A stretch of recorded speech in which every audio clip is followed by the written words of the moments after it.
Undertale is a unique role-playing experience that mixes narrative storytelling with bullet hell shooting mechanics and strategic decision-making. It's not really a game where I could mention another game to compare it with. I've never really played something like this before. It's an RPG, but the experience in it felt more like a Night in the Woods than a Dragon Quest game. Some people have compared this to Earthbound, and I guess from a visual standpoint, it does share some similarities, but from what I've seen of Earthbound, it doesn't seem that similar to me. So with all of that said, I'm going to try to do the best job possible in explaining what Undertale is about and try to persuade those who haven't tried a game yet into doing so. Undertale is, in my opinion, a game that must be experienced and one that can not and will not be replicated. You start your adventure as a human having fallen into ruins inhabited by monsters. The intro of the games makes it clear that monsters have been sealed down in the underworld for years now, thanks to a war between them and the humans above that took place many moons ago.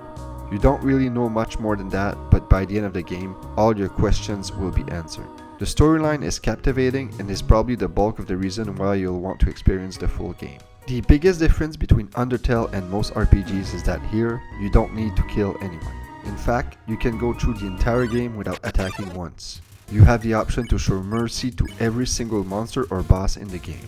You can either do so by attacking a creature until its health gets low and then showing them mercy, or you can try to sweet talk them into a peaceful resolution.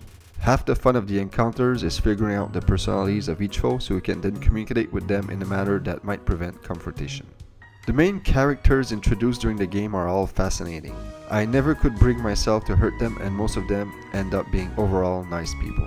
This is key because after having just completed the true pacifist run, which gets you what is referred to as the best ending and can only be done by sparing everyone and befriending a few key characters, I still want to play the game. I would like to try going for a genocide run, but I just can't seem to bring myself to harm these totally fictional characters.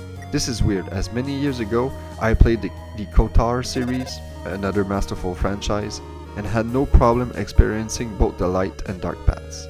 There's just something about the overall adventure that I just don't want to change, yet the curiosity will probably make me succumb eventually. Undertale is a game with many different paths and possible outcomes. The game even used save file manipulation to reference stuff that might have happened in a previous playthrough. If you, for example, kill someone and reset the game at a later point, the game will not necessarily forget that act. The humor is also on par. I had some laugh out loud moments during many interactions, especially when the Skeleton Brothers, Sans, and Papyrus were around. The fighting system in Undertale is simple. When the enemies attack, they'll use a series of different bullet hell sequences that you will have to try and dodge. These start up simple, but by the end of the game, the small screen is filled with bullets and even introduces different colored attacks that need to be evaded using different methods. And if you choose to attack, you'll need to time your attacks like a golf game with a meter that needs to be pressed at just the right time. It's funny, however, that this is the only RPG I've ever played where you can beat the entire game without gaining a single level. There isn't much more to add to Undertale without going into heavy spoiler territory. I will end with this. Give this game a chance if it intrigues you. It took me around 7 to 8 hours to complete. The game isn't very long, but this only strengthens the game in my opinion. I have heard some complaints about the visuals, which I guess are not the most detailed 16-bit like graphics we've seen in recent years.